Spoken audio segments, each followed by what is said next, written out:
मेरे बच्चे सब्जियां खाने में बहुत तंग करते हैं, लेकिन जब मैं बच्चों को ये बहुत ही हेल्दी और बहुत ही मजेदार चाइनीज कबाब बना के देती हूँ तो बच्चे इतनी शौक से खाते हैं कि वो बार बार इसको बनवाने की फरमाइश करते हैं। तो चलिए इन मजेदार से चाइनीज कबाब की रेसिपी को देख लेते हैं। तो हेल्दी और बहुत ही मजेदार चाइनीज कबाब बनाने के लिए मैंने यहाँ पर चिकन की 6 बोटियां ले ली थी। बोटियों को हमने बॉईल कर लिया था। बॉईल करने के बाद मैं इन बोटियों को एक प्लेट में निकाल लेती हूँ और आप पतीली में देख सकते हैं 1 कप के करीब यखनी है। तो इन कबाबों में हम ये यखनी भी ऐड करेंगे। तो यखनी को हम ठंडा कर लेते हैं। यखनी को ठंडा करने के बाद इसके अंदर मैं 2 टेबल स्पून भर के कॉर्नफ्लोर ऐड कर देती हूँ।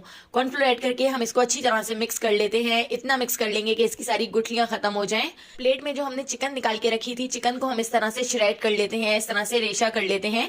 तो ये दोनों चीजें तैयार हैं। अब हम कबाब बनाना शुरू करते हैं। तो ये कबाब 10 मिनट में बनकर तैयार हो जाते हैं। तो यहाँ पर मैंने 4 टेबल स्पून कुकिंग ऑयल एक कढ़ाई में गर्म कर लिया है। इसके अंदर हम ऐड कर देते हैं 5 से 6 बारीक कटी हुई हरी मिर्चें और इसके साथ ही मैंने यहाँ पर 7 से 8 लहसुन की कलियां ले ली थी। तो उनको भी बारीक कट करके हमने इस तरह से ऑयल में ऐड कर दिया है। तो लहसुन और हरी मिर्चों को हम फ्राई कर लेते हैं। हमने इनको इतना फ्राई कर लेना है कि इनका कलर गोल्डन हो जाए। तो इस तरह से देखिए, जब इनका कलर गोल्डन सा हो जाएगा तो अब हम इसके अंदर 2 मीडियम साइज की गाजरें इस तरह से कद्दूकश करके ऐड कर देते हैं। तो गाजरों को मैंने ग्रेटर से ग्रेट कर लिया था। गाजरों को हम फुल फ्लेम पर 1 मिनट तक फ्राई कर लेते हैं। इन चाइनीज कबाब में हम ढेर सारी सब्जियां ऐड करेंगे, जिससे ये चाइनीज कबाब बहुत ही हेल्दी बनके तैयार होंगे। इसके साथ ही आप देख सकते हैं मैंने यहाँ पर ले ली है बंद गोभी। बंद गोभी को मैंने स्लाइसर से बिल्कुल बारीक इस तरह से कट कर लिया था। तो बंद गोभी भी हम इसके अंदर ऐड कर देते हैं और बंद गोभी को भी हम इसके अंदर अच्छी तरह से मिक्स कर लेते हैं। बस आपने सब्जियों की जो कटिंग है वो इस तरह से बिल्कुल बारीक करनी है और उसी में आपको थोड़ा टाइम लगेगा, वरना इस मिक्सचर को बनाने में बहुत ही कम टाइम लगता है। इसके साथ ही एक बड़े साइज की शिमला मिर्च को भी हमने इस तरह से छोटे छोटे से क्यूब्स में कट करके इसके अंदर ऐड कर दिया है। इसके साथ ही जो हमने चिकन श्रेड कर ली थी, चिकन को रेशा कर लिया था, तो चिकन भी हम इसके अंदर ऐड कर देते हैं। और इसके साथ ही हम इसमें कुछ मसाले ऐड कर लेते हैं। तो 1 टीस्पून मैं इसके अंदर नमक ऐड कर देती हूँ। नमक और मिर्चें आप अपने टेस्ट के हिसाब से ऐड कर सकते हैं। 1 टीस्पून लाल कुटी हुई मिर्चें, 1 टीस्पून पिसी हुई काली मिर्च और 1 टीस्पून ही हम इसमें पिसी हुई सफेद मिर्च ऐड कर देते हैं।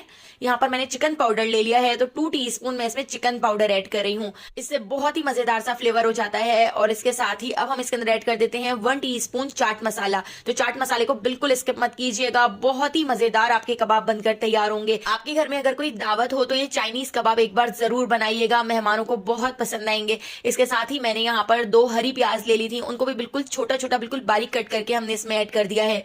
और इन सारी चीजों को हम अच्छी तरह से फुल फ्लेम पर मिक्स कर लेते हैं। और अब हम इसके अंदर ऐड कर देते हैं 3 आलू। तो आलू भी मैं इसके अंदर ऐड कर रही हूँ। अगर आप आलू को स्किप करना चाहें तो स्किप कर सकते हैं, लेकिन आलू भी इन कबाबों में बहुत ही अच्छे लगते हैं। तो आलूओं को मैंने पहले ही बॉईल कर लिया था। बॉईल करने के बाद हमने आलू ऐड कर दिए हैं और आलू को हम पोटैटो मैशर की मदद से अच्छी तरह से इसमें मैश कर लेते हैं।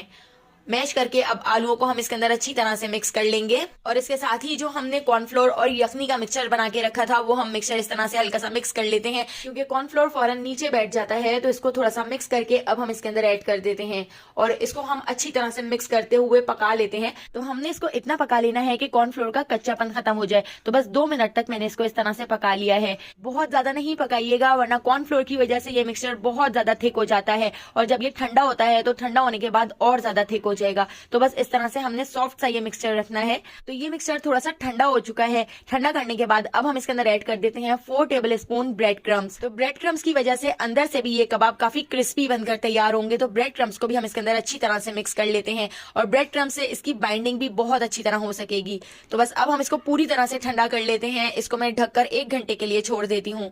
1 घंटे बाद अब हम इसके कबाब बना लेते हैं। तो मैं यहाँ पर जिस तरह शामी कबाब बनाते हैं तो उस शेप के कबाब बना रही हूँ। आप ओवल शेप में कबाब बना सकते हैं। तो इस तरह से देखिए मैं सारे कबाब बनाकर एक प्लेट के अंदर रख लेती हूँ। तो यहाँ पर हमारे इस पूरे मिक्सचर से 18 या 19 के करीब कबाब बनकर तैयार हो गए थे। तो सारे कबाब बिल्कुल इसी तरह से हम बना के तैयार कर लेंगे। यहाँ पर मैं कुछ कबाब आपको फ्राई करके दिखाती हूँ। तो इन कबाबों को फ्राई करने के लिए सबसे पहले हम इसके ऊपर अंडे की कोटिंग कर लेते हैं।